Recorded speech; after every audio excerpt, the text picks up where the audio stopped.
नमस्कार दोस्तों, आपका अपने यूट्यूब चैनल स्टार सिलेक्शन में स्वागत है। आई होप आप लोग अच्छे होंगे। आज हम आपके लिए लेकर आए हैं 150 क्वेश्चन जो मोस्ट इंपॉर्टेंट क्वेश्चन हैं, जो बायोलॉजी के क्वेश्चन है। ये आपको आपके एग्जाम में बहुत फ़ायदेमंद होंगे। तो सबसे पहले हम पहले क्वेश्चन की तरफ चलते हैं। तो सबसे पहले बता दें, अभी तक आपने चैनल को सब्सक्राइब नहीं किया, चैनल को सब्सक्राइब कर लीजिए, क्योंकि यहाँ पर जो सीरीज़ चल रही है वो बहुत मोस्ट इंपॉर्टेंट सीरीज़ चल रही है। यहाँ पर आपको सभी क्वेश्चन मिल जाएंगे, चाहे वो हिस्ट्री का हो, ज्योग्राफी का हो, पॉलिटी का हो, किसी से भी रिलेटेड हो। यहाँ पे आपको क्वेश्चन की जो सीरीज़ है वो भी मिलती है और आपको प्रैक्टिस सेट भी करवाया जाएगा। तो आज शाम को प्रैक्टिस सेट आने वाला है, तो उसको देखिएगा और उसमें बताइएगा कि आपके 100 मार्क्स में कितने आ रहे हैं आपको। तो पहले क्वेश्चन की तरफ चलते हैं। पहला क्वेश्चन है कि जीवन की इकाई क्या है। आखिर जीवन की इकाई क्या है, ये मैंने पूछा आपसे। बायोलॉजी के क्वेश्चन सभी मोस्ट इंपॉर्टेंट क्वेश्चन है। तो ये क्वेश्चन पूछा जाता है कि जीवन की इकाई क्या है, जीन, डीएनए, जीव या कोशिका। तो इसका राइट आंसर क्या है? इसका राइट आंसर जीवन की जो इकाई है वो कोशिका है। क्या है? जीवन की इकाई जो है वो कौन है? कोशिका है। तो हम बता दें, जीवन की इकाई कोशिका है। हमारा शरीर किससे मिलके बना है? हमारा शरीर जो है वो छोटी छोटी कोशिकाओं से मिलके बना है। तो इसी वजह से जीवन की इकाई है जो वो कोशिका को कहा जाता है। अगला क्वेश्चन आपके सामने है कि निम्नलिखित में से सर्वप्रथम किसने कोशिका की खोज की थी। आपको बताना है कि कोशिका की खोज किसने की थी। रॉबर्ट ब्राउन, रॉबर्ट हुक, ल्यूमेनहुक या रुडोल्फ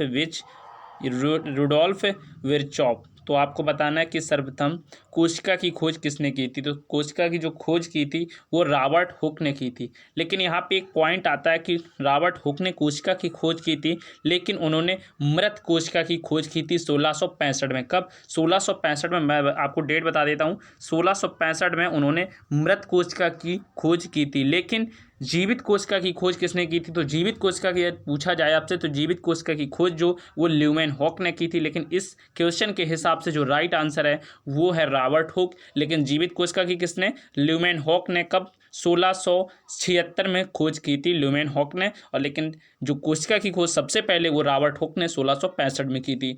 अब अगला क्वेश्चन है कि निम्नलिखित में से सबसे छोटी कोशिका किसकी होती है। तो सबसे छोटी कोशिका पूछा है माइकोप्लाज्मा, अमीबा व श्वेत रुधिर कणिका या लाल रुधिर कणिका। ये श्वेत रुधिर क्या है? WBC और लाल, आपको पढ़ा होगा WBC रेड ब्लड सेल्स या white blood cell, WBC RBC, ये हमारे ब्लड में पाई जाती हैं, वही है। अमीबा जो है वो एक प्रकार का अमीबा आपने देखा होगा जो चप्पल के आकार का होता है, अमीबा। और माइकोप्लाज्मा, ये माइकोप्लाज्मा क्या है? माइकोप्लाज्मा जो है ये एक बैक्टीरिया है। तो बताना सबसे छोटी जो कोशिका किसकी होती है। तो छोटी कोशिका किसकी होती है? माइकोप्लाज्मा की छोटी, सबसे छोटी कोशिका जो है वो माइकोप्लाज्मा की होती है। अगला क्वेश्चन आपके सामने है कि निम्नलिखित में से कौन सा वह कोशिकांग है जो प्रोकैरियोटिक कोशिका में नहीं पाया जाता है। आपको बताना है कि ऐसा कौन सा कोशिकांग है जो प्रोकैरियोटिक कोशिका में नहीं पाया जाता है। कोशिका भित्ति या सूत्र कणिका या जीवन कला या राइबोसोम। तो इससे कौन सा है इसमें राइट आंसर जिसमें जो प्रोकैरियोटिक कोशिका है वो नहीं पाई जाती है। तो इसका राइट आंसर क्या होगा? इसका राइट आंसर जो है वो राइट आंसर है ऑप्शन बी, सूत्र कणिका या जिसे कहा जाता है माइट्रोकांडिया। अब आपसे पूछा जा सकता है कि माइट्रोकांडिया जो है इसे और किस नाम से जाना जाता है। तो इसे माइट्रोकांडिया को पावर हाउस के नाम से जाना जाता है। मतलब पावर हाउस मतलब क्या है? ये एनर्जी का एक पावर स्टोर रखता है, तो इस वजह से इसे पावर एनर्जी का पावर हाउस कहा जाता है, माइट्रोकांडिया का दूसरा नाम। अगला आपसे पूछा क्वेश्चन में कुछ फैक्ट जो बनेंगे वो क्वेश्चन मैं अपने तरफ से इंक्लूड करता जाऊंगा, और फैक्ट के जरिए जो आपके 150 क्वेश्चन है और विद फैक्ट के जरिए आपके यहाँ पर लगभग 500 क्वेश्चन आपके इंक्लूड हो जाएंगे। तो आप अगला क्वेश्चन आपके सामने कि निम्नलिखित में से कौन सी एक संरचना जंतु कोशिका में नहीं पाई जाती है। ऐसी कौन सी संरचना है जो जंतु कोशिका में नहीं पाई जाती है? मुक्त राइबोसोम, माइट्रोकांडिया, न्यूक्लियस या कोशिका भित्ति। तो इसका राइट आंसर क्या होगा? ये राइट आंसर इसका है कोशिका भित्ति। इसका राइट आंसर क्या है? कोशिका भित्ति। अगला क्वेश्चन है कि निम्नलिखित में से किस एक कोशिकीय कोशिकांग समूह में डीएनए होता है। आपको बताना है कोशिकीय कोशिकांग में डीएनए होता है। ऐसा कौन सा कोशिकीय कोशिकांग है जिसमें डीएनए पाया जाता है। अब डीएनए और आरएनए का फुल फॉर्म पूछा जाता है। तो डीएनए का क्या होता है? डीऑक्सी न्यूक्लिक अम्ल। क्या होता है? डीऑक्सी न्यूक्लिक अम्ल। क्या होता है? डीऑक्सी न्यूक्लिक अम्ल। और आरएनए का क्या होता है? राइबो न्यूक्लिक अम्ल। इस प्रकार से आप डीएनए और आरएनए के फुल फॉर्म भी पूछे जा सकते हैं। अब आपसे यहाँ क्वेश्चन पूछा कि कोशिकीय कोशिकांग समूह में डीएनए होता है, ऐसी कौन सी कोशिकीय कोशिकांग है जिसमें डीएनए होता है? तो इसका राइट आंसर जो होगा वो राइट आंसर है सूत्रकणिका और केंद्रक हरित लवक। सूत्रकणिका केंद्रक हरित लवक में जो है कोशिकीय कोशिकांग में डीएनए पाया जाता है। अगला क्वेश्चन आपके सामने है कि निम्नलिखित में से कौन पादप कोशिका में उपस्थित लेकिन जंतु कोशिका में उपस्थित नहीं होता? ऐसा क्या होता है जो पादप कोशिका में उपस्थित होता है लेकिन जंतु मतलब मानव हम लोग भी आ जाते हैं इसी में जंतु कोशिका में। तो जंतु कोशिका मतलब हमारे शरीर में नहीं पाया जाता, लेकिन पेड़ पौधे पादप मतलब पेड़ पौधे में पाया जाता है।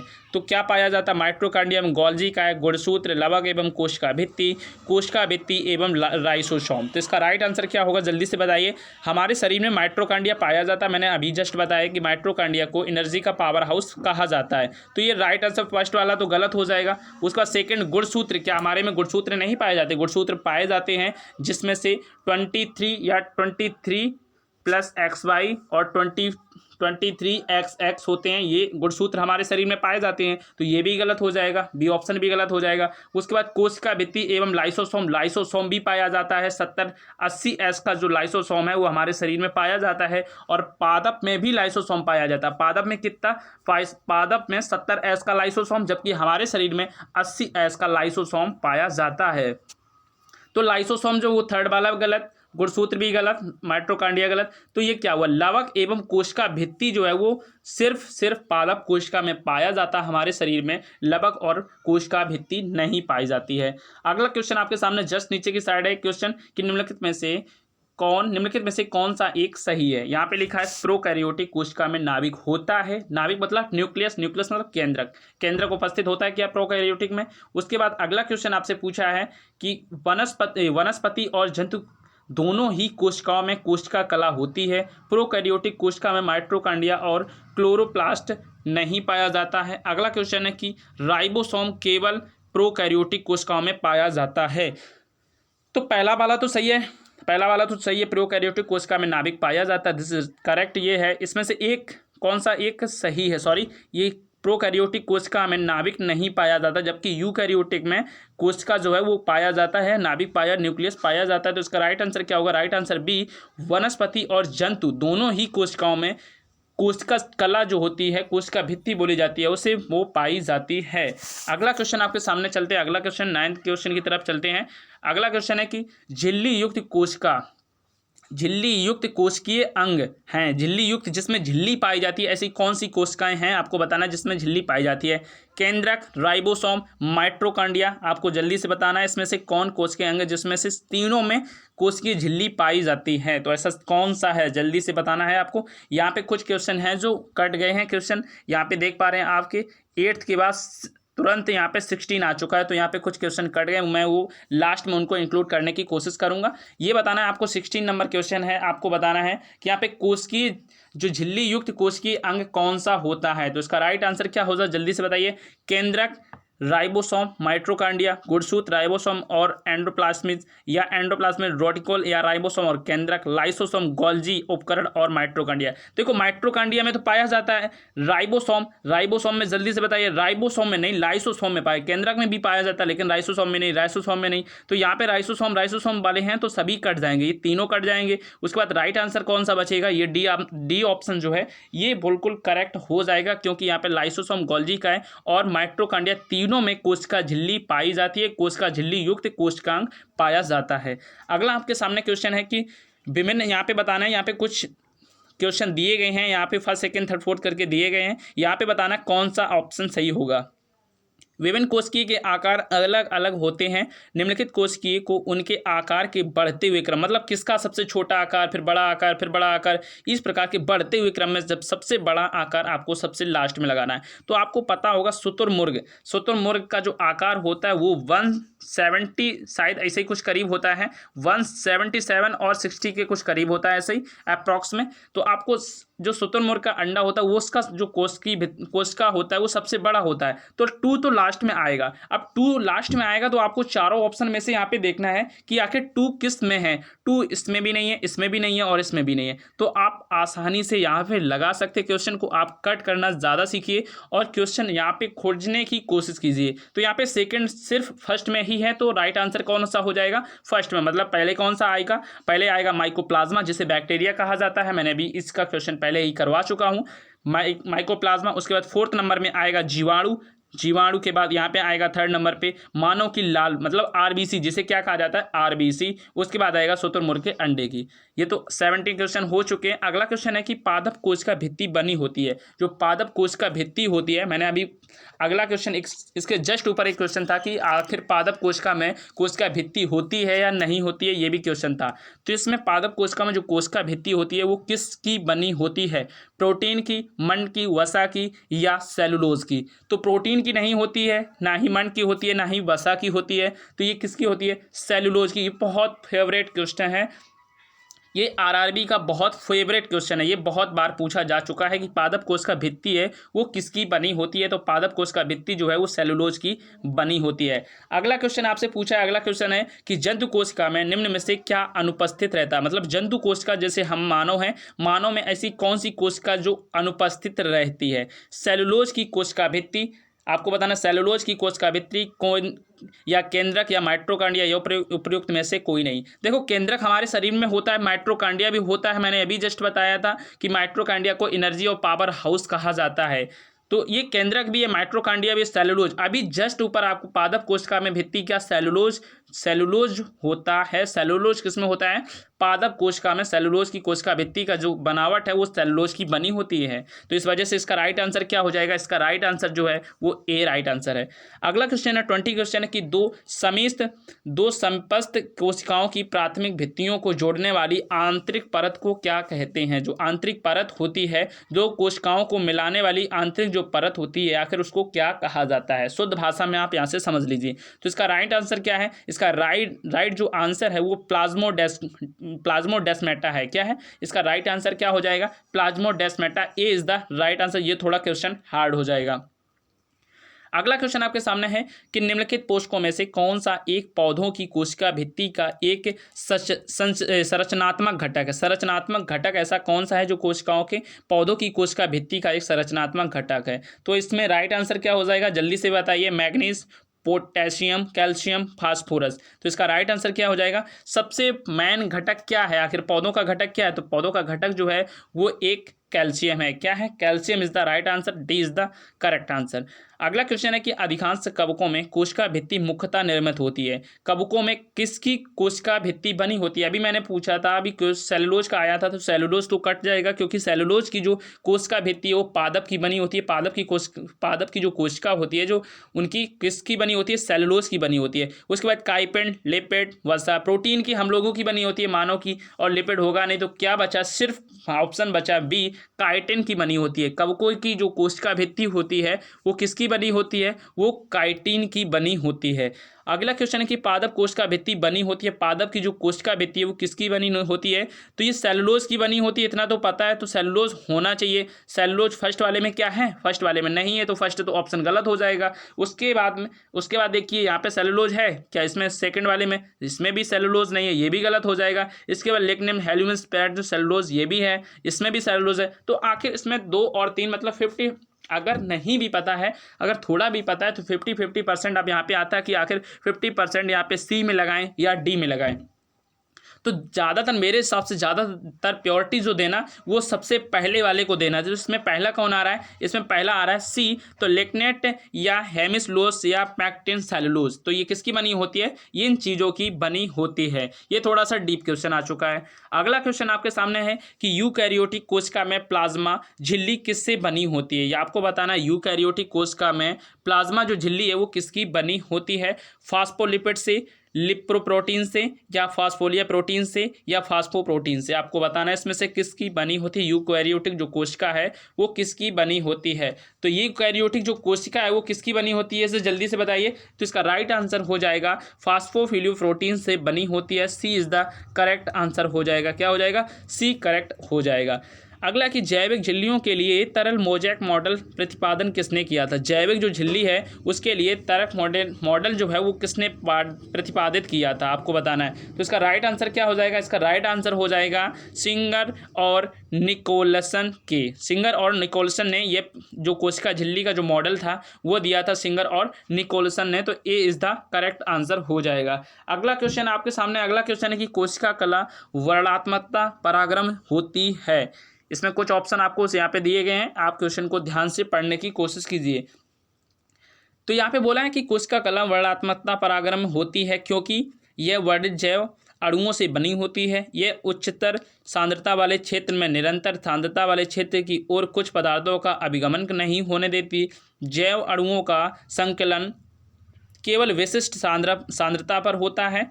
यह कुछ अणुओं के अंदर या बाहर की ओर संकलन को कोशिका कला में से होने देती है, जबकि अन्य अणुओं के संकलन को रोक दिया जाता है। तो इसका राइट आंसर क्या हो जाएगा, इसका राइट आंसर हो जाएगा डी। अगला क्वेश्चन आपके सामने, अगला क्वेश्चन इसको पढ़िए ध्यान से, मैं इसका डायरेक्ट आंसर बता दूंगा अभी कि निम्नलिखित में से कौन सा इसमें बताना कि बीज के समांतर के बारे में सही है। कोशिका के जो अंतर है वो सही बताता है। पादप कोशिकाओं में सेलुलोज कोशिका भित्तियां होती हैं, जबकि प्राणी कोशिकाओं में वे नहीं होती हैं। इसमें से बताना है कौन सा जो अंतर है वो सही बता रहा है। तो इसका राइट आंसर क्या हो जाएगा, जल्दी से बताइए। क्या हमारे प्राणियों में कोशिका नहीं होती है, होती है, कोशिका होती है। तो इस वजह से इसका जो फर्स्ट ऑप्शन है ये गलत हो जाएगा। फर्स्ट ऑप्शन क्या है, फर्स्ट ऑप्शन गलत हो जाएगा। इसके बाद पादप कोशिकाओं में प्लाज्मा झिल्ली नहीं होती है, जबकि इनके विपरीत प्राणी कोशिकाओं में झिल्ली, गलत, ये भी हो जाएगा। इसके बाद राइट आंसर क्या हो जाएगा, राइट आंसर जल्दी से बताइए। ये तीनों सही हैं, आप लोगों ने फर्स्ट और सेकंड जो थर्ड है ये सही है, जबकि सेकंड वाला ऑप्शन गलत, मैंने जानबूझ के ये बोला था। तो आपको जो फर्स्ट और सेकंड ये दो राइट है, तो इसमें कौन सा आ रहा है, सी इज द करेक्ट आंसर हो जाएगा। अगला क्वेश्चन आपके सामने, कोशिका कला के संदर्भ में निम्नलिखित कथनों में से सत्य छांटिए। अच्छा, आज में बताना है कि ये इसमें से कौन सा करेक्ट है। यह कोशिकाओं को निश्चित आकृति व आकार प्रदान करती है। यह कोशिका के अंदर उपस्थित रचनाओं को बाह्य आघातों से सुरक्षा प्रदान करती है। ये पदार्थों के आवागमन पर नियंत्रण रखती है और ये प्रोटीन संश्लेषण में सहायक होती है। गलत है, प्रोटीन संश्लेषण में सहायक नहीं होती है, जबकि ये तीनों कार्य इसके होते हैं, जबकि ये प्रोटीन संश्लेषण में सहायक नहीं होती है। तो ए फर्स्ट सेकेंड थर्ड मतलब इसमें ए ऑप्शन सही हो जाएगा। अगला कि जीवद्रव, जीवद्रव को इंग्लिश में क्या कहा जाता है, इंग्लिश में कहा जाता है प्रोटोप्लाज्म। आप जो इंग्लिश मीडियम से हैं वो इंग्लिश में समझ लें कि प्रोटोप्लाज्म कहा जाता है जीवद्रव को। तो जीवद्रव जो शब्द है वो सर्वप्रथम किसने दिया था, जीवद्रव जो शब्द है वो किसने दिया था, तो ये रॉबर्ट ब्राउन ने दिया था। किसने, रॉबर्ट हुक ने क्या खोज की थी, किसकी, कोशिका की खोज की थी, जबकि मृत कोशिका की थी। और जबकि जीवित कोशिका की खोज किसने की थी, ल्यूमेनहॉक ने। कब, 1676 में, और रॉबर्ट हुक ने 1665 में खोज की थी मृत कोशिका की।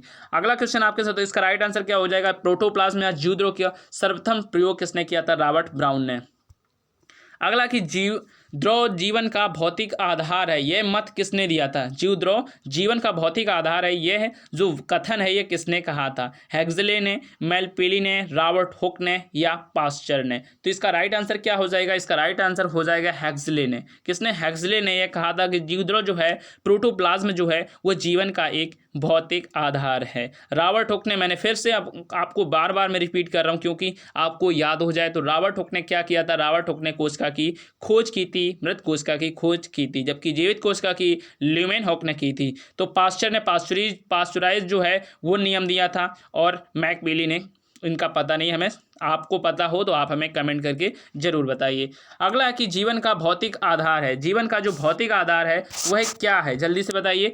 केंद्रक है, प्रोटोप्लाज्म है, भोजन है या कोशिका है। तो जीवन का जो भौतिक आधार है वो क्या है, वो एक प्रोटोप्लाज्म है। इसके जरिए प्रोटोप्लाज्म, जिसे मैंने अभी बताया था इंग्लिश में कन्वर्ट करके प्रोटोप्लाज्म, जिसे हिंदी में कहा जाता है जीवद्रव। तो इसका राइट आंसर क्या हो जाएगा, राइट आंसर हो जाएगा protoplasm, B is the correct answer.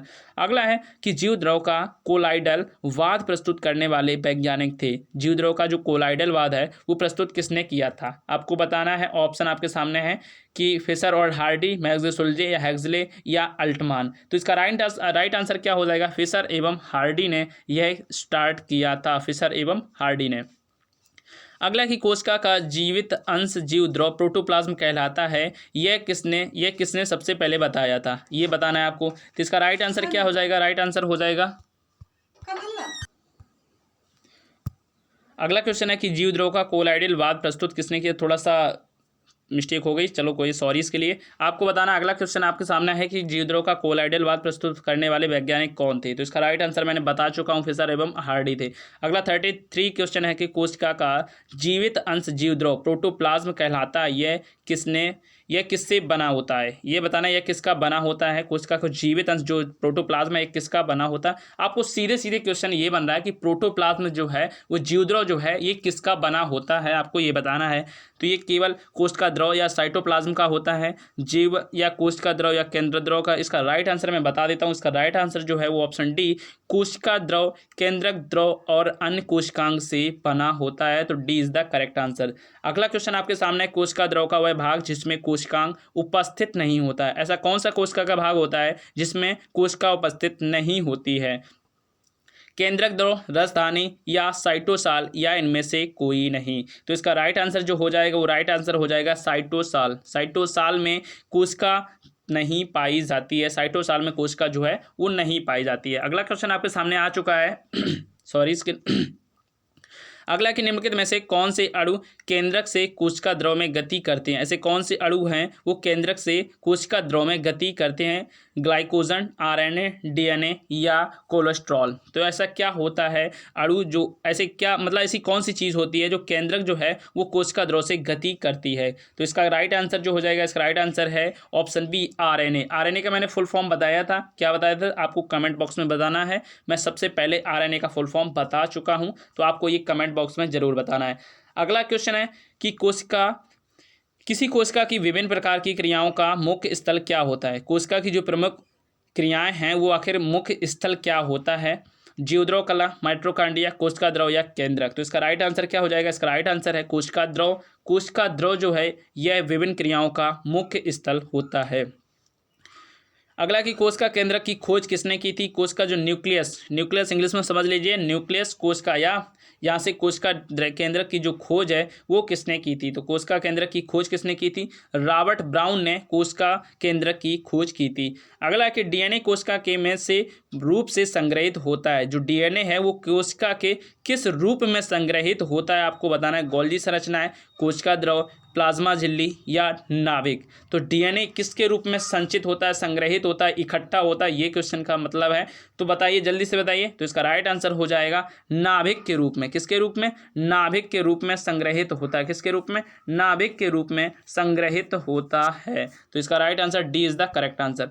अगला क्वेश्चन आपके सामने कि वास्तविक केंद्रक उपस्थित होता है। वास्तविक जो केंद्रक है वो किसमें उपस्थित होता है? तो वास्तविक केंद्रक जो है वो जीवाणुओं में उपस्थित होता है। उन्हें वास्तविक केंद्रक जो अनुपस्थित मतलब अनुपस्थित का मतलब क्या हुआ? यही तो क्वेश्चन थोड़ा सा घुमा देता है। मैं अभी आपको बता रहा हूँ, तब मैं इतना घूम गया तो आप तो एग्जाम में जब जाएंगे, एग्जाम में ऐसे होता है कि इसी प्रकार से क्वेश्चन आते हैं तो वहाँ पे थोड़ा सा कंफ्यूज हो जाते हैं। जबकि यहाँ पे पूछा कि वास्तविक अनुपस्थित मतलब जहाँ पे केंद्रक ना पाया जाए। तो इसका करेक्ट आंसर क्या होगा? जीवाणुओं में केंद्रक नहीं पाया जाता है। अगला कि निम्नलिखित में से कौन सा सबसे बड़ा कोशिकांग है? ऐसा कौन सा है जिसका सबसे बड़ा कोशिकांग होता है? केंद्रक, माइटोकॉन्ड्रिया या प्लाज़िड या गोल्जी का है? तो इसका करेक्ट आंसर जो होगा वो करेक्ट आंसर है केंद्रक का सबसे बड़ा कोशिकांग होता है। अगला है कि कोशिका गतिविधियां नियंत्रित की जाती हैं। कोशिका जो गतिविधियां कोशिका जो भी गतिविधियां करती हैं उसको कहाँ पे कंट्रोल किया जाता है, नियंत्रित किया जाता है? तो कहाँ से नियंत्रित किया जाता है? ये केंद्रक के द्वारा नियंत्रित किया जाता है। किसके द्वारा? केंद्रक के द्वारा नियंत्रित किया जाता है। अगला कि केंद्रक से साइटोप्लाज्म में आरएनए में प्रोटीन का परिवहन किसके द्वारा होता है? केंद्रक से जो साइटोप्लाज्म और आरएनए है वो प्रोटीन परिवहन किसके द्वारा होता है? जल्दी से बताइए। तो इसका करेक्ट आंसर जो हो जाएगा वो करेक्ट आंसर है न्यूक्लियर पोर कॉम्प्लेक्स द्वारा। न्यूक्लियर पोर कॉम्प्लेक्स द्वारा, ऑप्शन डी। अगला है 43 क्वेश्चन आपके सामने है कि केंद्रक यूकैरियोटिक कोशिका में पाया जाने वाला प्रमुख कोशिकांग है। कुछ कोशिकाओं में वयस्क अवस्था में केंद्रक नहीं पाया जाता है। निम्न में से ऐसी कोशिका है, ऐसी कौन सी कोशिका है जिसमें केंद्रक नहीं पाया जाता है? लाल रुधिर कणिकाएं, कपोल कोशिकाएं, या प्लाज्म की झिल्ली की कोशिका, या पेशी कोशिका। तो इसका जो करेक्ट आंसर है वो हो जाएगा लाल रुधिर, जिसे आरबीसी क्या कहते हैं, जिसे आरबीसी कहते हैं, रेड ब्लड सेल्स। आपको बताना कि आरबीसी का जीवन काल क्या होता है और इनकी खोज किसने की थी। आपको ये कमेंट बॉक्स में बताना है कि आरबीसी की जो खोज है वो किसने की थी। तो इसका करेक्ट आंसर हो जाएगा आरबीसी, लाल रुधिर कणिकाएं। जल्दी से बताइए, इसका पूरा जो मैंने बायोडाटा आपसे पूछा है आपको ज़रूर बताना है, सब कुछ मैंने जो भी आपसे पूछा है। अगर आप चाहें तो चलो मैं इसके बारे में थोड़ा सा बता देता हूँ, कुछ अलग से क्वेश्चन मैं पूछ लेता हूँ, उसके बाद मैं पूछता हूँ आपसे। आपको बताना है सबसे पहले ब्लड का पीएच। मैं यहाँ से कुछ क्वेश्चन जो है वो मैं यहाँ से अटेंड करता हूँ। सबसे पहला आपसे पूछा जाता है कि ब्लड का पीएच मान क्या होता है। तो ब्लड का पीएच मान जो है वो 7.4 होता है। कितना होता है? 7.4 होता है। हमारे ब्लड में क्या क्या पाया जाता है? तो हमारे ब्लड में 3 चीज़ें पाई जाती है मुख्य रूप से, एक आरबीसी, डब्ल्यूबीसी और प्लेटलेट्स। तो मैं यहाँ पे कुछ कंफर्म करने वाला हूँ, आरबीसी के बारे में बताने वाला हूँ। तो आरबीसी को एरिथ्रोसाइट भी कहा जाता है। क्या? आरबीसी, आप ये सब नोट कर लीजिए, आरबीसी को एरिथ्रोसाइट कहा जाता है। और लिख लीजिए कि मेल मतलब मेल में आरबीसी कितनी पाई जाती हैं। तो मेल में आरबीसी अप्रॉक्स में 4 से 4.5 मिलियन पाई जाती हैं पर 100 ml में, पर 100 ml ग्लोबिन में। हीमोग्लोबिन जो होता है, जो हमारे ब्लड को रंग देता है, हीमोग्लोबिन, वो 100 ml हीमोग्लोबिन में 4 से 4.5 मिलियन पाई जाती हैं। सॉरी, 5 से 5.5 मिलियन मेल में और 4 से 4.5 मिलियन 100 ml हीमोग्लोबिन में ये पाई जाती हैं आरबीसी हमारे ब्लड में। अब आरबीसी जो है, आरबीसी में कोई केंद्रक नहीं होता। यही क्वेश्चन अभी से पूछा है कि किसमें केंद्रक नहीं पाया जाता है। तो इसका राइट आंसर क्या हो जाएगा? लाल रुधिर कणिकाएं, मतलब आरबीसी में कोई भी केंद्रक नहीं पाया जाता है। तो अब पूछा जा सकता है कि आरबीसी की आखिर खोज किसने की। तो आरबीसी की खोज जो है वो उन्हीं ने की है जिन्होंने कोशिका की खोज की, जीवित कोशिका की खोज की। जीवित कोशिका की किसने की थी? तो जीवित कोशिका की खोज की थी ल्यूमेनहॉक ने, और इन्होंने ही आरबीसी की भी खोज की है। ल्यूमेनहॉक ने, इन्होंने, और बैक्टीरिया की खोज की है। इन्होंने बहुत सी खोजें की हैं। अब आरबीसी का जो निर्माण होता है, आरबीसी अगर बनती कहाँ है, जो रेड ब्लड सेल्स हैं आखिर ये बनती कहाँ है? तो ये हमारे बोन मैरो, जिसे कहा जाता है हिंदी में अस्थि मज्जा, जो हमारी हड्डी होती है, हड्डी खोखली होती है, उसके अंदर जो भरा होता है मटेरियल जो होता है, वहीं पर हमारी आरबीसी का, रेड ब्लड सेल्स का निर्माण होता है। मतलब अस्थि मज्जा में हमारी आरबीसी का निर्माण होता है। अब आरबीसी का मैंने अभी आपसे पूछा था जीवन काल कितना होता है। तो आरबीसी का जो जीवन काल है वो 120 दिन का होता है। कितना होता है? आरबीसी का जो जीवन काल है वो 120 दिन का होता है। और आरबीसी की जो मृत्यु है वो कहाँ पर होती है, आपसे ये पूछा जा सकता है। तो आरबीसी की जो मृत्यु है वो लीवर मतलब यकृत में होती है, या प्लीहा को इंग्लिश में क्या कहते हैं? प्लीहा को इंग्लिश में स्प्लीन कहते हैं। स्प्लीन में इसकी मृत्यु होती है। अब आरबीसी का जो आकार वो कैसा होता है? वो 2 अवतलाकार होता है। 2 अवतल जो होते हैं, 2 अवतल लेंस की तरह होता है इसका आकार होता है। स्तनधारी की सबसे बड़ी, आपको बताना है, स्तनधारी की सबसे बड़ी आरबीसी किसकी होती है? तो सबसे बड़ी आरबीसी, मैं ये आपके क्वेश्चन जो है वो मैं आपके लिए छोड़ देता हूं। इसको आपको कमेंट बॉक्स में आंसर जरूर बताना है। और बता दें, सबसे छोटी जो आरबीसी होती है इसका मैं आंसर आपको दे देता हूं। ये होती है कस्तूरी हिरण की। किसकी? कस्तूरी हिरण की जो है वो सबसे छोटी जो आरबीसी होती है। आरबीसी का आखिर कार्य पूछा जा सकता है। तो आरबीसी का कार्य क्या होता है? आरबीसी का कार्य होता है ऑक्सीजन और कार्बन डाइऑक्साइड का ट्रांसपोर्ट करना। मतलब ये जो आरबीसी है ये ऑक्सीजन को ले जाती है और कार्बन डाइऑक्साइड को बाहर ले आती है। ये आरबीसी का कार्य होता है। अब आरबीसी की कमी से एक फैक्ट और लीजिए, आरबीसी की कमी से आखिर रोग क्या होता है? तो आरबीसी की कमी से एनीमिया रोग होता है, और इसकी अधिकता से भी एक रोग होता है जिसे कहा जाता है पॉलीथैमिया नामक रोग जो है वो आरबीसी की अधिकता, मतलब आरबीसी यदि अधिक हो जाती हैं मेल में 5 से 5.5 मिलियन 100 हीमोग्लोबिन में, और फीमेल में 4 से 4.5 मिलियन 100 हीमोग्लोबिन से ज़्यादा हो जाती हैं, तो ये पॉलीथीमिया नामक रोग हो जाता है। और स्किन सेल नामक रोग भी होता है, ये ज़्यादातर नहीं पूछा जाता। तो सबसे पहले बताना है कि आरबीसी की कमी से रोग जो है वो अनीमिया रोग हो जाता है। तो मैंने आरबीसी के बारे में जितने भी फैक्ट बन रहे थे वो सभी मैंने आरबीसी के बारे में फैक्ट सभी बता दिए हैं। अभी मैं आपको डब्ल्यूबीसी और प्लेटलेट्स और ब्लड के बारे में भी मैं बताऊंगा, तो वीडियो को स्किप मत करिए, वीडियो को पूरा फुल वॉच जरूर कीजिए। यहाँ पे आपको सभी इन्फॉर्मेशन 100% मिलती रहेगी। तो वीडियो को स्टार्ट करते हैं और चलते हैं अगले क्वेश्चन की तरफ। अगला क्वेश्चन आपसे पूछा है कि केंद्रक की खोज किसने की थी। अब आपसे पूछा है कि आखिर केंद्रक की खोज किसने की थी। न्यूक्लियस, जिसे इंग्लिश में कहा जाता है न्यूक्लियस, तो न्यूक्लियस की खोज किसने की थी। तो न्यूक्लियस की खोज जो है वो फोंटान ने की थी। किसने की थी? फोंटान ने की थी न्यूक्लियस की खोज। B is the correct answer. अगला है कि कोशिका का मुख्य कार्य क्या होता है। केंद्रक है, उसका मुख्य कार्य क्या होता है, ये केंद्रक क्या करता है। तो ये केंद्रक जो है वो राइबोसोम का संश्लेषण करता है, राइबोसोम का संश्लेषण करता है। सी इज द करेक्ट आंसर। जो राइबोसोम है उसका संश्लेषण करता है। अगला क्वेश्चन है कि प्रोकैरियोटिक जीवों में नाभिकीय क्षेत्र एक झिल्ली द्वारा घिरा हुआ नहीं होता। इस अपरिभाषित नाभिकीय क्षेत्र को किस रूप में जाना जाता है। तो इसका करेक्ट आंसर क्या हो जाएगा? इसका करेक्ट आंसर है केंद्राभ, जिसे न्यूक्लियोइड कहा जाता है। B is the correct answer. अगला गुणसूत्र शब्द जो है वो किसने दिया था। गुणसूत्र शब्द आपसे ये पूछा जा सकता है, गुणसूत्र जो शब्द है वो किस वैज्ञानिक ने दिया या इसका प्रतिपादन किसने किया। आपको फैक्ट बन रहे हैं यहाँ पे, आपको सीधे सीधे याद करना है कि गुणसूत्र जो शब्द है वो किसने दिया। तो गुणसूत्र शब्द का प्रदान किसने किया। यहाँ पे इस पे डायरेक्ट थोड़ा सा घुमा के पूछा है, तो इसका करेक्ट जो आंसर हो जाएगा वो वाल्डेयर ने दिया था। किसने? वाल्डेयर ने गुणसूत्र शब्द दिया था। अगला आपसे पूछा है कि गुणसूत्र की संरचना में भाग लेते हैं, गुणसूत्र की संरचना में क्या क्या भाग लेते हैं, गुणसूत्र की संरचना में आखिर क्या क्या भाग लेते हैं आपको बताना है। तो गुणसूत्र की संरचना में डीएनए, प्रोटीन, प्रोटीन और कार्बोहाइड्रेट, प्रोटीन और आरएनए, कार्बोहाइड्रेट और वसा। तो गुणसूत्र के जो प्रयोग में क्या क्या होता है, तो गुणसूत्र में क्या क्या भाग लेते हैं, संरचना उनकी करने में, गुणसूत्र बनाने में क्या क्या प्रयोग होता है। तो डीएनए और प्रोटीन यूज होता है, गुणसूत्र की संरचना में डीएनए और प्रोटीन यूज होता है। अगला है कि विषम गुणसूत्रीय जालक हेट्रोक्रोमेटिन होते हैं। तो किसके होते हैं, जल्दी से बताइए। इसका करेक्ट आंसर हो जाएगा ऑप्शन डी, उपयुक्त सभी में होता है।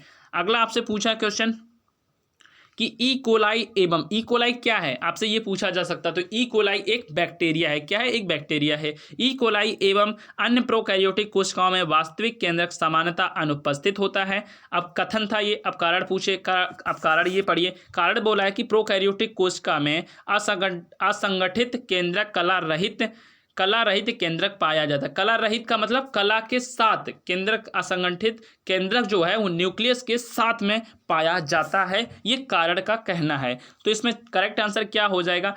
ए और आर दोनों सही हैं और इसकी व्याख्या भी सही की जा रही है, तो ए इज द करेक्ट आंसर। अगला पूछा है कि कोशिका का शक्ति जो है वो स्रोत क्या होता है। कोशिका जो पावर है, जो एनर्जी है, कोशिका कहाँ से एनर्जी लेती है। तो मैंने बताया, तो एनर्जी का घर किसे कहा जाता है, एनर्जी का हाउस किसे कहा जाता है। तो माइटोकॉन्ड्रिया को एनर्जी का पावर हाउस कहा जाता है। तो कहाँ से एनर्जी लेगी कोशिका माइटोकॉन्ड्रिया से एनर्जी लेती है। अगला है कि ऑक्सीसोम पाया जाता है। ऑक्सीसोम जो है वो कहाँ से पाया जाता है आपको बताना है, जल्दी से बताइए। तो इसका करेक्ट आंसर हो जाएगा माइटोकॉन्ड्रिया से। कहाँ से? माइटोकॉन्ड्रिया से ऑक्सीसोम पाया जाता है। अगला क्वेश्चन कि माइटोकॉन्ड्रिया के किस भाग में एटीपी, अब आपसे पूछा जा सकता है एटीपी मतलब एटीपी। अभी एटीपी क्या होता है, एटीपी का फुल फॉर्म बहुत बार पूछा गया है, तो एटीपी का फुल फॉर्म लिख लीजिए। एटीपी का फुल फॉर्म होता है एडेनोटाइड फॉस्फेट। क्या होता है, जल्दी से इसको नोट कर लीजिए। एटीपी क्या होता है, जब हम कार्बोहाइड्रेट खाते हैं तो उसका टूटा हुआ भाग, सबसे छोटा भाग एटीपी में बदल जाता है, एटीपी में बदल जाता है। तो बताना है माइटोकॉन्ड्रिया के किस भाग में एटीपी का संश्लेषण होता है। तो किस भाग में संश्लेषण होता है, तो ये एफ कणों द्वारा ऑक्सीसोम में संश्लेषण होता है। एफ कणों एवं ऑक्सीसोम में संश्लेषण होता है। अगला क्वेश्चन की सूत्रकणिका माइटोकॉन्ड्रिया निम्नलिखित में से किसका उत्पादन करने में समर्थ है। जो सूत्रकणिका है माइटोकॉन्ड्रिया है वो किसका उत्पादन करने में समर्थ है या सामर्थ्य रखती है। उसके अपने नाभिक का, उसके अपने प्रोटीनों का, उसके अपने क्लोरोप्लास्ट का, उसके अपने पाचक एंजाइम का। तो किसका ये मतलब ये किसका स्टोर रखती है, तो बताइए जल्दी से बताइए। तो इसका करेक्ट आंसर जो हो जाए वो ऑप्शन बी प्रोटीन का। किसका? प्रोटीन का उत्पादन करने में यह समर्थ होती है या अपने आप में सक्षम होती है, जिसे कहते हैं सक्षम है। अगला क्वेश्चन आपसे पूछा कि निम्नलिखित में से किस कोशिका अंग में डीएनए होता है। ऐसा कौन सा अंग है जिसमें डीएनए पाया जाता है। डीएनए मतलब डीऑक्सी राइबो न्यूक्लिक अम्ल एसिड कहा जाता है, इसका फुल फॉर्म होता है। अब आपसे पूछा किस अंग में जो डीएनए पाया जाता है, तो इसका करेक्ट आंसर जो हो जाएगा वो ऑप्शन बी हो जाएगा, माइटोकॉन्ड्रिया में डीएनए पाया जाता है। अगला क्वेश्चन चलते हैं अगले क्वेश्चन की तरफ। 56 क्वेश्चन आ चुका है। मानव शरीर में उपस्थित निम्नलिखित कोशिकाओं में से किसमें माइटोकॉन्ड्रिया जो है वो नहीं पाया जाता है। मानव शरीर की ऐसी कौन सी कोशिका होती है जिसमें माइटोकॉन्ड्रिया नहीं पाया जाता है। लाल रुधिर कणिका, यकृत, मांसपेशी कोशिका या श्वेत रुधिर कणिका। अब ये श्वेत रुधिर कणिका बार बार प्रयोग में आ रही है, ये मैं आपको 100 क्वेश्चन क्रॉस करने के बाद मैं ये बताऊंगा कि श्वेत रुधिर कणिका क्या होती है और इसकी फुल डिटेल। जैसे मैंने अभी आरबीसी के बारे में डिटेल में समझाया, 5 मिनट में मैंने आरबीसी के बारे में जितने भी फैक्ट बन रहे थे वो सभी मैंने 5 मिनट में सभी निपटा दिए हैं। उसी प्रकार से मैं 100 क्वेश्चन के बाद WBC के भी पूरे जितने भी फैक्ट बनेंगे सभी को एक बार में निपटा दूंगा। अब आपसे पूछा है यहाँ से मैंने कोशिकाओं में से माइटोकॉन्ड्रिया किस में नहीं पाया जाता है, तो किस में नहीं पाया जाता है जो माइटोकॉन्ड्रिया है वो लाल रुधिर कणिका। अभी क्वेश्चन जस्ट ऊपर था कि आरबीसी में लाल रुधिर कणिका में माइटोकॉन्ड्रिया नहीं पाया जाता है, तो इसका करेक्ट आंसर ए हो जाएगा। अगला कि निम्नलिखित में से कौन सा एक अर्धस्वामित्व कोशिकांग है। अर्धस्वामित्व का मतलब क्या हुआ, जो आधा कोशिका बोला जाए, मतलब एक देसी भाषा में आधी कोशिका, तो किस में होती है बताइए जल्दी से बताइए। तो इसका करेक्ट आंसर हो जाएगा ए इज द करेक्ट आंसर, सूत्रकणिका में। किस में? सूत्रकणिका में अर्धस्वामित्व कोशिकांग होता है। अगला पूछा कि लवक की खोज किसने की थी, तो लवक की जो खोज है वो किसने की थी जल्दी से बताइए। तो लवक की खोज की थी हैकल ने। किसने? लवक की खोज हैकल ने की थी। हरित लवक की खोज किसने? अब पूछा यहाँ पे 2 क्वेश्चन बन गए, लवक की खोज तो हैकल ने, अब हरित लवक की खोज किसने की, तो ये की है सिम्पर ने। किसने? सिम्पर ने। यहाँ पे थोड़ा सा एक बार मैं फिर से आपको नोटिस करा देता हूँ कि लवक की खोज हैकल ने और हरित लवक की खोज सिम्पर ने की है। अगले क्वेश्चन की तरफ चलते हैं। अगला क्वेश्चन है कि ग्रेना स्ट्रोमा पटिलकाएँ कहाँ पाई जाती हैं। ग्रेना स्ट्रोमा पटिलकाएँ कहाँ पाई जाती हैं, राइबोसोम में, माइटोकॉन्ड्रिया में या गाल्जी बॉडी में या हरित लवक में। तो किस में पाई जाती हैं, तो ये पाई जाती हैं हरित लवक मतलब पौधों में। किस में? पौधों में। अगला है कि हरित लवक एवं माइटोकॉन्ड्रिया में क्या समानता होती है, आपको समानता बताना। हरित लवक और माइटोकॉन्ड्रिया में क्या समानता होती है आपको बताना है। दोनों ही अंतःकला तंत्र के भाग नहीं होते हैं, गलत है। दोनों ही जंतु कोशिकाओं में पाए जाते हैं, गलत है। माइटोकॉन्ड्रिया मानव में पाया जाता है और दोनों ही श्वसन में भाग लेते हैं, दोनों गलत हैं। इसका बी और सी दोनों गलत है। इसका करेक्ट आंसर जो हो जाएगा वो B is the correct answer हो जाएगा। दोनों में ही क्या पाया जाता है, डीएनए की कुछ मात्रा पाई जाती है। अगला है कि फूलों व फलों का विशेष जो नारंगी रंग होता है वो किसकी वजह से होता है। नारंगी रंग किसकी वजह से होता है आपको ये बताना है। तो ये होता है वर्डी लवक के कारण। किसके? वर्ड मतलब कलर देना, किसी को कलर देना। इस लवक के कारण फूलों और फलों में जो नारंगी रंग होता है। अगला है कि प्रकाश संश्लेषी प्रोकैरियोटिक बैक्टीरिया में क्लोरोफिल किससे संबंधित होता है। किससे संबंधित होता है प्रकाश संश्लेषी प्रोकैरियोटिक बैक्टीरिया में क्लोरोफिल जो है वो किससे संबंधित होता है। प्लास्टिड से, झिल्ली में, पुट्टिका से, केंद्रकाओं में से, गुणसूत्रों से। तो किसका करेक्ट आंसर जो हो जाएगा वो हो जाएगा ऑप्शन बी, झिल्ली में, पुट्टिकाओं से। अगला कि टमाटर का लाल रंग किसकी वजह से होता है। तो टमाटर का जो लाल रंग है वो किसकी वजह से होता है, तो इसका जो कलर है वो लाइकोपीन की वजह से होता है। किसकी वजह से? लाइकोपीन जो एक वर्णक होता है इसकी वजह से टमाटर का जो रंग है वो लाल होता है। अगला कि सौर ऊर्जा एटीपी में बदलती है। सौर ऊर्जा जो है वो एटीपी में क्या बदलती है जल्दी से बताइए। तो ये सौर ऊर्जा जो एटीपी में बदलती है ये बदलती है क्लोरोप्लास्ट को। क्या? क्लोरोप्लास्ट को बदलती है। अगला क्वेश्चन आपके सामने है कि ज़ैंथोफिल वर्णक क्या है। ज़ैंथोफिल जो वर्णक है वो क्या है? रंगहीन वर्णक सॉरी रंगहीन वर्णक या रंगीन वर्णक या लाल रंग के वर्णक या पीले रंग के वर्णक। जैंथो, जैंथो मतलब जल्दी से बताइए, जल्दी जल्दी। तो इसका करेक्ट आंसर जो हो जाएगा वो हो जाएगा ऑप्शन डी, पीले मतलब जैंथो। अब ये पूछा जाता है हल्दी में कौन सी वर्णक की वजह से हल्दी जो है वो पीली दिखाई पड़ती है, तो इसी की वजह से जैंथोफिल की वजह से ही जैंथोफिल वर्णक होता है, इसी की वजह से हल्दी जो है वो पीला रंग देती है। अगला क्वेश्चन है कि निम्नलिखित में से कौन सा कोशिकांग पादप कोशिका में पाया जाता है किंतु कोशिकाओं सॉरी जंतु कोशिका में नहीं पाया जाता। ऐसा कौन सा कोशिकांग होता है जो पादप मतलब पेड़ पौधों में पाया जाता है लेकिन जंतुओं में नहीं पाया जाता है। तो इसका करेक्ट आंसर जो हो जाएगा वो क्लोरोप्लास्ट।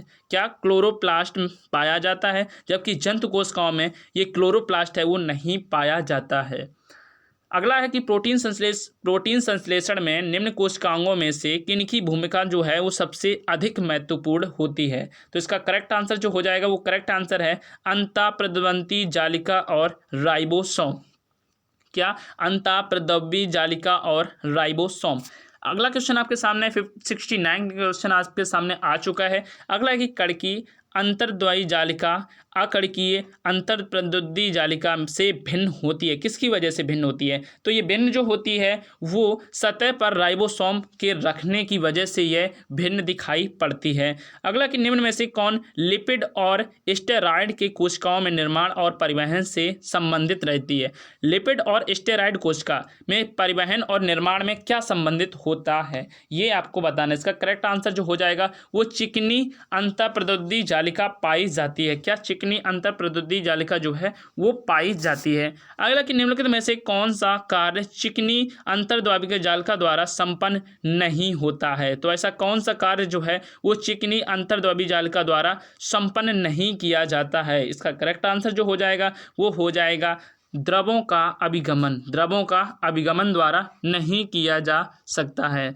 अगला है कि खुदरी अंतर्द्वावी जालिका रैर को एक सूक्ष्मदर्शी से देखने पर यह खुरदरी दिखाई देती है। इसकी सतह पर निम्नलिखित में से किस कोशिकांग के जुड़ने होने से ऐसा दिखाई देता है? किसकी वजह से दिखाई देता है, जल्दी से बताइए। तो ये किसकी वजह से दिखाई देता है? तो ये दिखाई देता है राइबोसोम की वजह से। किसकी वजह से? यह राइबोसोम की वजह से दिखाई देता है।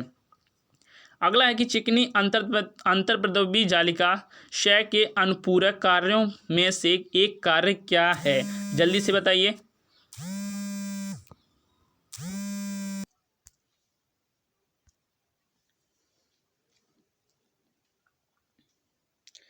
अगला क्वेश्चन है कि स्तनधारी की कोशिकाओं में प्रोटीन के विषय में निम्नलिखित कथनों में से कौन सा एक कथन सही है? तो इसका जो करेक्ट आंसर है वो करेक्ट आंसर हो जाएगा ऑप्शन सी, स्तनधारियों की कोशिकाओं में प्रोटीन का संश्लेषण रुद्र अर्धद्रवी जालिका में होता है। इसका करेक्ट आंसर क्या हो जाएगा? Correct answer option C is the correct answer.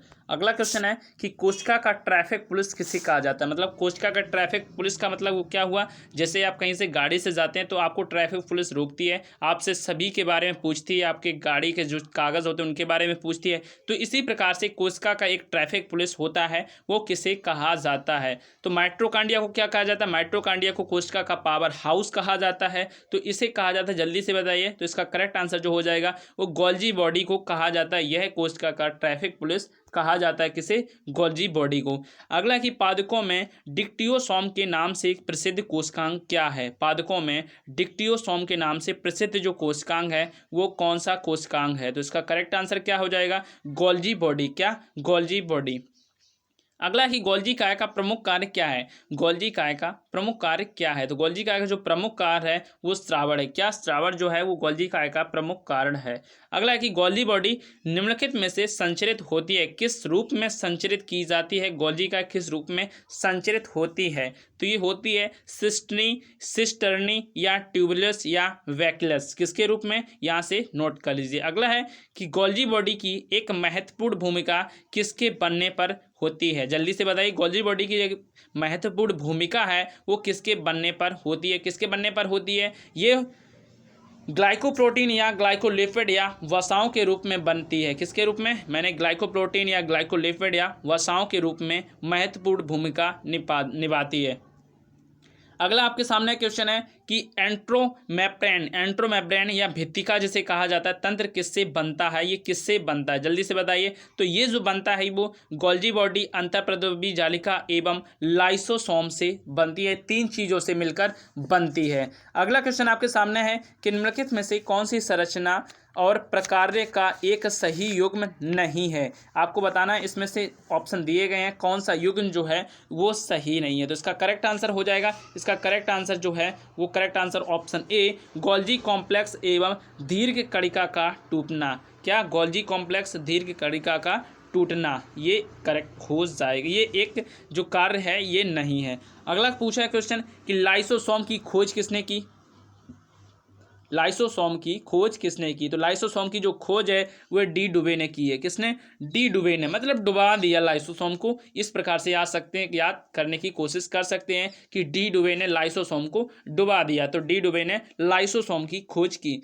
अगला है कि लाइसोसोम कार्य करता है, लाइसोसोम जो है वो क्या कार्य करता है। जो लाइसोसोम जो है वो अंतःकोशिकीय पाचन में कार्य करता है, अंतःकोशिकीय पाचन में यह कार्य करता है। अगला क्वेश्चन आपके सामने, लाइसोसोम इनमें से नहीं होता है। किसमें लाइसोसोम जो है वो अनुपस्थित होता है, मतलब उपस्थित ही नहीं होता है, उसमें लाइसोसोम नहीं पाया जाता है। तो जल्दी से बताइए किसमें लाइसोसोम जो है वो नहीं होता है। तो लाइसोसोम किसमें नहीं होता है, लाइसोसोम जो है वो स्तनधारी एरिथ्रोसाइट में नहीं होता है। स्तनधारी एरिथ्रोसाइट जो होते हैं उसमें लाइसोसोम नहीं होता है। अगला कि निम्नलिखित में से कौन सा कोशिका अंग किसी कोशिका के सुसाइड बैग्स के रूप में जाना जाता है। कौन जाना जाता है, तो ये लाइसोसोम ही जाना जाता है। अगला कि स्तनधारियों की कोशिकाओं के निम्न में से किस अंगक में जल अपघटी एंजाइम प्रचुर मात्रा में होते हैं। कौन से प्रचुर मात्रा में पाए जाते हैं। तो इसका करेक्ट आंसर जो हो जाएगा वो लाइसोसोम प्रचुर मात्रा में पाए जाते हैं। जबकि जो पेड़ पौधों में पादप में 70S और मानव में 80S पाए जाते हैं। कितने, 80S पाए जाते हैं। तो सबसे ज़्यादा लाइसोसोम ही पाए जाते हैं। अगला है कि निम्नलिखित में से कौन सा कोशिका अंगक मुख्य रूप से पाचन एंजाइम के संग्रहकार की तरह कार्य करता है। ऐसा कौन सा एंजाइम है जो संग्रहकार की तरह कार्य करता है। तो ऐसा कौन सा, जल्दी से बताइए एंजाइम कौन सा है। तो ये एक लाइसोसोम है। क्या, लाइसोसोम जो है ये एक एंजाइम संग्रहकार की तरह कार्य करता है। अगला कि लाइसोसोम के संबंध में निम्नलिखित में से कौन सा कथन जो है वो सत्य है। कौन सा कथन आपसे पूछा सत्य है, तो आपको बताना है। आप 4 ऑप्शन पढ़ लीजिए, 4 ऑप्शन के बाद आप बताइए कौन सा है। यह प्रोटीन संश्लेषण के स्थल में है। तो ये तो पहले ही करेक्ट हो गया, क्योंकि यह प्रोटीन मैंने पहले ही बता चुका हूँ कि यह प्रोटीन संश्लेषण के स्थल में सहायक होता है। तो इसका करेक्ट आंसर ए भी हो गया। इसके बाद आप जल्दी से बताइए इसका करेक्ट आंसर ए, सॉरी ये प्रोटीन संश्लेषण में सहायक नहीं होता है, गलत बात। इसमें से राइट जो आंसर हो जाएगा वो केवल जंतु और कोशिकाओं में पाए जाते हैं। सही बात है, जंतु लाइसोसोम जो जंतु कोशिकाओं में, गलत है। तो इसका करेक्ट आंसर जल्दी से बताइए, इसका करेक्ट आंसर यहाँ पे आपको बताना है कमेंट बॉक्स में। अगला कि कौन सा कोशिकांग कला रहित अंगत, जो कला रहित है वो अंग होता है। कला रहित अंग होता है, क्या होता है। तो इसका करेक्ट आंसर जो होगा वो होगा केंद्रक जो है वो कला रहित अंग है। अगला है कि राइबोसोम निर्मित होते हैं। जो राइबोसोम है वो किससे निर्मित होता है, जल्दी से बताइए राइबोसोम किससे निर्मित होता है। तो राइबोसोम जो है वो आरएनए और प्रोटीन से निर्मित होता है, प्रोटीन का बना होता है। आरएनए और प्रोटीन का राइबोसोम बना होता है। अगला कि कोशिकांग जो पूर्व केंद्रीय और सुकेंद्रीय दोनों कोशिकाओं में पाया जाता है। ऐसा क्या है, जल्दी से बताइए। कोशिकाओं को जो पूर्व केंद्रीय और सुकेंद्रीय दोनों कोशिकाओं में पाया जाता है। तो इसका करेक्ट आंसर हो जाएगा, करेक्ट आंसर होगा राइबोसोम। क्या होगा, राइबोसोम पूर्व केंद्रीय और सुकेंद्रीय कोशिकाओं में पाया जाता है। अगला क्वेश्चन है कि निम्नलिखित कोशिकाओं में से किसमें प्रोटीन कोडान वाला इसका अपना आनुवांशिक पदार्थ नहीं होता है। तो इसका करेक्ट आंसर हो जाएगा राइबोसोम। क्या हो जाएगा, राइबोसोम। अगला क्वेश्चन आपके सामने है कि जीवाणुओं, माइटोकॉन्ड्रिया तथा हरित लवक के राइबोसोम होते हैं। हरित लवक के राइबोसोम होते हैं, जल्दी से बताइए। तो इसका करेक्ट आंसर जो होगा वो होगा सी 70S। मैंने अभी पहले बता चुका हूँ कितने, 70S। जीवाणु और माइटोकॉन्ड्रिया तथा हरित लवक राइबोसोम होते हैं 70S प्रकार के। अगला कि पॉलीसॉम का अर्थ क्या होता है? पॉलीसॉम का अर्थ क्या होता है? पॉलीसॉम का अर्थ क्या होता है? पॉलीसॉम का अर्थ क्या होता है? तो इसका करेक्ट आंसर हो जाएगा, इसका जल्दी से बताइए करेक्ट आंसर क्या होगा? इसका correct answer option D, ribosome का समूह। क्या? राइबोसोम का समूह। अगला है कि राइबोसोम का मुख्य कार्य क्या होता है? राइबोसोम का मुख्य कार्य क्या होता है? तो राइबोसोम का मुख्य कार्य जो है वो प्रोटीन संश्लेषण होता है। क्या? प्रोटीन संश्लेषण होता है। अगला पूछा है कि सेंट्रोसोम शब्द का प्रयोग सबसे पहले किसने किया था? सेंट्रोसोम शब्द जो है वो सबसे पहले प्रयोग में कौन लाया था? प्रयोग किसने किया था? तो इसका करेक्ट आंसर जो हो जाएगा वो करेक्ट आंसर है ऑप्शन सी, टी बावेरी ने। किसने? टी बावेरी ने यह प्रयोग में ये शब्द जो है वो सबसे पहले लाए थे। अगला जल्दी से बताइए, अगर कोई मिस्टेक गलती से भी कोई क्वेश्चन जो है वो गलत आपसे ऑप्शन में गलत टिक हो जाए तो आप हमें ज़रूर कमेंट करिए, उसका मैं सॉल्यूशन भी देखूंगा कि आखिर वो सही है या गलत है। मेरे से अगर गलती हो जाती है तो प्लीज़ माफ़ कर दीजिएगा। अगला 97 क्वेश्चन है कि सेंट्रोसोम जो विशेष रूप से भाग लेता है, किस में भाग लेता है? सेंट्रोसोम जो है वो विशेष रूप से किस में भाग लेता है? तो ये किस में लेता है? कोशिका विभाजन में। किसमें? कोशिका विभाजन में जो है वो सेंट्रोसोम विशेष रूप से भाग लेता है। अगला क्वेश्चन है कि तारक काय उपस्थित नहीं होता। मैं थोड़ा सा स्पीड में करा रहा हूँ क्वेश्चन, क्योंकि क्वेश्चन बहुत कम हुए हैं और टाइम थोड़ा ज़्यादा हो गया है, तो इस वजह से मैं क्वेश्चन को थोड़ा फास्ट कर रहा हूँ। तो आप ज़्यादा हो तो आप जो वीडियो है थोड़ा सा स्किप करके देख लीजिए, पीछे जाके वीडियो को देख सकते हैं। अगला कि तारक का उपस्थित नहीं होता। तारक का जो उपस्थित किसमें नहीं होता है? उच्च श्रेणी की पादप कोशिकाओं में तारक का उपस्थित नहीं होता है। अगला आपसे पूछा 99 क्वेश्चन है कि आपको कथन दिया है कि प्रत्येक तारक का 2 जोड़े तारक केंद्रों का बना होता है। अगला कथन है कि प्रत्येक तारक का केंद्र की त्रिक तंतुओं के 10 समूहों से मिलकर बना होता है। इसका करेक्ट आंसर जो हो जाएगा वो करेक्ट आंसर हो जाएगा ऑप्शन ए। कथन ए तो सत्य है लेकिन कथन सेकंड जो है वो असत्य है। अगला कि कोशिका रस होता है। कोशिका रस जो है वो क्या होता है? कोशिका रस क्या होता है? कोशिका रस क्या होता है? जल्दी से बताइए कोशिका रस क्या होता है? तो इसका करेक्ट आंसर जल्दी से बताइए, करेक्ट आंसर हो जाएगा रसधानी में खनिज और कुछ कार्बनिक पदार्थों का पतला घोल जो है वो कोशिका रस होता है। ए इज द करेक्ट आंसर। अगला क्वेश्चन है कि पादप कोशिकाओं में स्फूर्ति और कठोरता किसके द्वारा प्रदान की जाती है? मैं थोड़ा सा ऊपर कर लेता हूं क्वेश्चन, उसके बाद मैं बताता हूं कि पादप कोशिकाओं में स्फूर्ति और कठोरता किसके द्वारा प्रदान की जाती है? तो ये किसके द्वारा प्रदान की जाती है? ये की जाती है ऑप्शन डी, कोशिका रस से भरी रसधानी। कोशिका रस से भरी रसधानी ये कोशिका में स्फूर्ति और कठोरता के रूप में प्रदान की जाती है। अगला है कि रिक्तिका के चारों ओर पाई जाने वाली कला कहलाती है। रिक्तिका के चारों ओर पाई जाने वाली जो कला है वो क्या कहलाती है? तो रिक्तिका के जो चारों तरफ कला पाई जाती है इसे क्या कहते हैं? इसे कहते हैं टोकोप्लास्ट। क्या? टोकोप्लास्ट के नाम से यह जानी जाती है।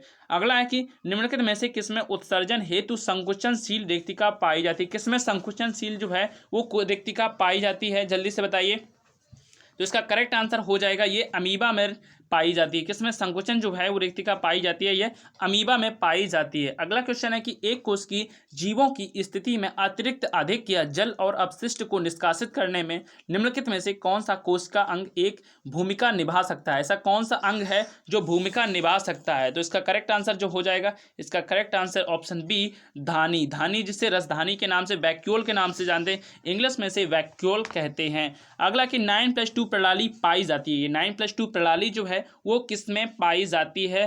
तो जो 9+2 प्रणाली है वो कशाभिका में पाई जाती है। किसमें? कशाभिका में 9+2 प्रणाली पाई जाती है। अगला कि परऑक्सीसोम में का मुख्य कार्य क्या होता है? परऑक्सीसोम का जो मुख्य कार्य क्या होता है आपको ये बताना है। तो परऑक्सीसोम का जो मुख्य कार्य होता है वो प्रकाश श्वसन होता है। क्या? प्रकाश श्वसन होता है। अगला फिर यही पूछ लिया कि परऑक्सीसोम की खोज किसने की? अब आपसे पूछ लिया कि परऑक्सीसोम की खोज किसने की? तो ये टोल्बर्ट ने की। किसने? टोल्बर्ट ने परऑक्सीसोम की खोज की। अगला है कि ग्लाइऑक्सीसोम की खोज किसने की? अब आपसे पूछा है ग्लाइऑक्सोसोम की खोज किसने की? तो ग्लाइऑक्सीसोम की जो खोज है वो की है डीवर्स ने। किसने? डीवर्स ने। अगला क्वेश्चन आपके सामने है कि ग्लाइऑक्सीसोम उपस्थित होता है। ग्लाइऑक्सीसोम जो है वो उपस्थित होता है, किसमें उपस्थित होता है? तो ये जो ग्लाइऑक्सीसोम जो है वो जहाँ वसा का कार्बोहाइड्रेट में परिवर्तन होता है वही में पाई जाती है। उपस्थित होती है। अगला कि निम्नलिखित में से कौन कोशिका की आकृति बनाए रखने में सहायक होता है? कौन होता है जो कोशिका की आकृति बनाने में सहायक होता है, आकृति में सहायक होता है? तो इसमें जल्दी से बताइए, करेक्ट आंसर जो हो जाएगा वो हो जाएगा कोशिका पंजर। क्या? कोशिका पंजर। कोशिका पंजर इज द करेक्ट आंसर। अगला क्वेश्चन है, अगला आपसे पूछा कि निम्नलिखित में से कौन कोशिका की आकृति बनाने में सहायक होता है? तो ये मैं बता चुका हूँ कौन सहायक होता है। ये कोशिका पंजर जो है ये कोशिका आकृति में बनाने में सहायक होता है। अगला कि पादप कोशिकाओं में कोशिका पंजर जो है वो निर्मित होता है। कहाँ पर निर्मित होता है? ये जल्दी से बताइए कहाँ पर निर्मित होता है। तो इसका जो करेक्ट आंसर है वो सूक्ष्म नलिकाओं द्वारा, सूक्ष्म तंतुओं द्वारा, मध्यस्थ जंतुओं द्वारा, या इनमें से सभी। तो जल्दी से बताइए इसका करेक्ट आंसर जो हो जाएगा वो करेक्ट आंसर हो जाएगा ये सभी इज द करेक्ट आंसर। अगला है कि एक ठोस रैखिक, एक ठोस, जल्दी से बताइए, एक आपके सामने ये क्वेश्चन है, थोड़ा सा नोट कर लीजिए, इसके बाद मैं बता देता हूँ आपको इसका करेक्ट आंसर क्या होगा।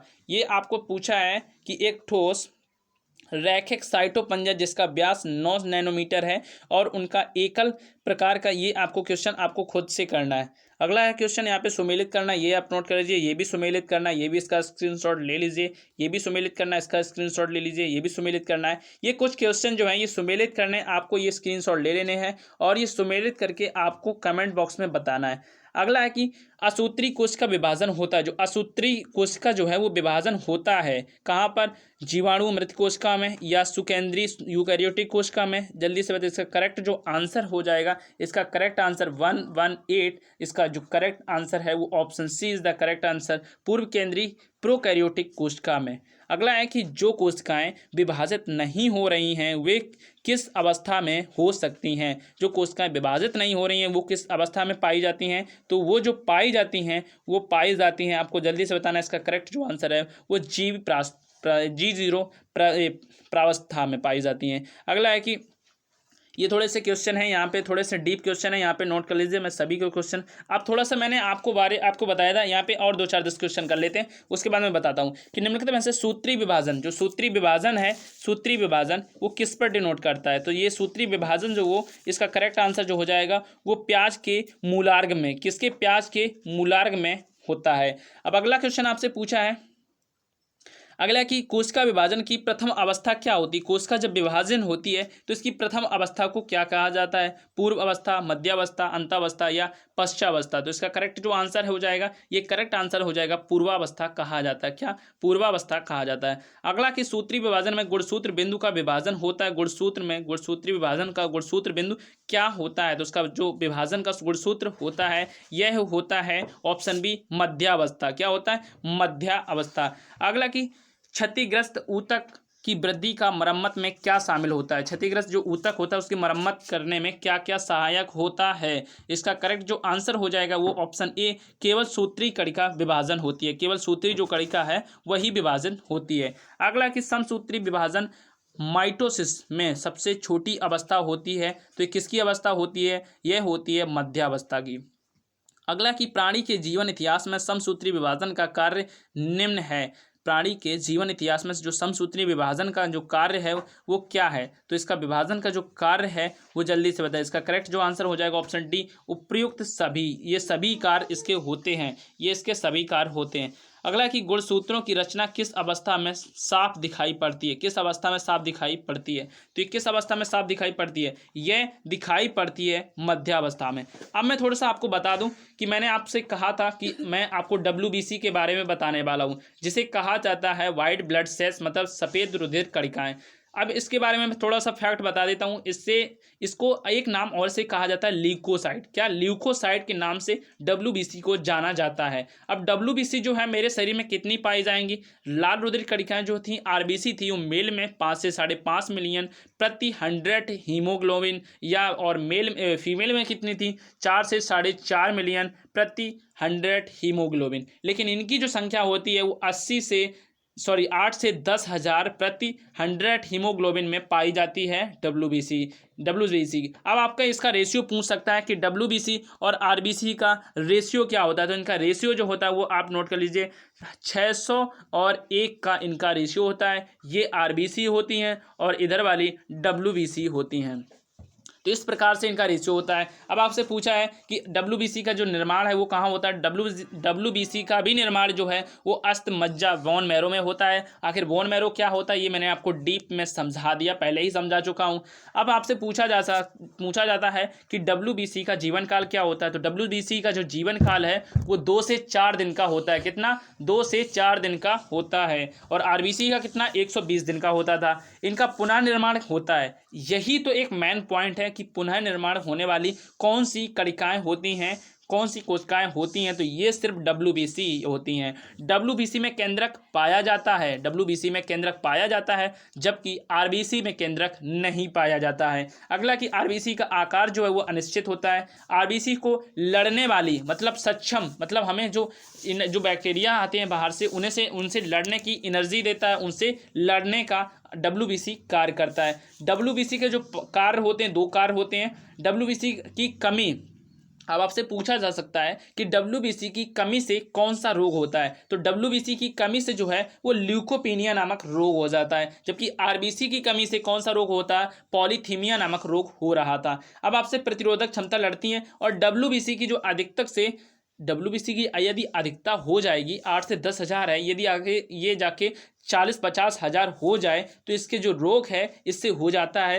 ल्यूकीमिया नामक रोग हो जाता है, जिसे हम रक्त कैंसर या ब्लड कैंसर के नाम से जाना जाता है। क्योंकि इनकी जो एकत्र इनकी संख्या ज़्यादा हो जाएगी तो ये हमारे ब्लड को एक क्लॉट बना देगी और ब्लड में एक तरह से जो कोशिकाएं हैं ये एकत्रित होने लगेगी। फिर उसके बाद ये ये बड़ा हो जाएगा। उसके बाद थोड़ा सा ये कैंसर टाइप का आप समझ सकते हैं। मैं इसके बारे में फुल डिटेल में कुछ दिन बाद इसके वीडियो मैं जरूर लाऊंगा।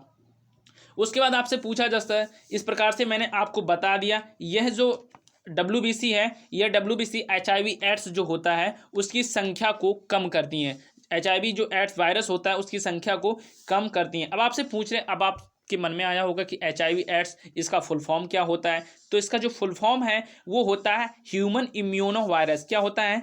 एचआईवी का full form human immuno virus. आपसे पूछा जा सकता है कि एड्स का क्या फुल फॉर्म होता है। तो एड्स का लिख लीजिए acquired immuno disease syndrome. HIV AIDS में कौन सा वायरस होता है? एचआईवी एड्स में रेट्रोवायरस नामक वायरस पाया जाता है, बैक्टीरिया जो पाया जाता है।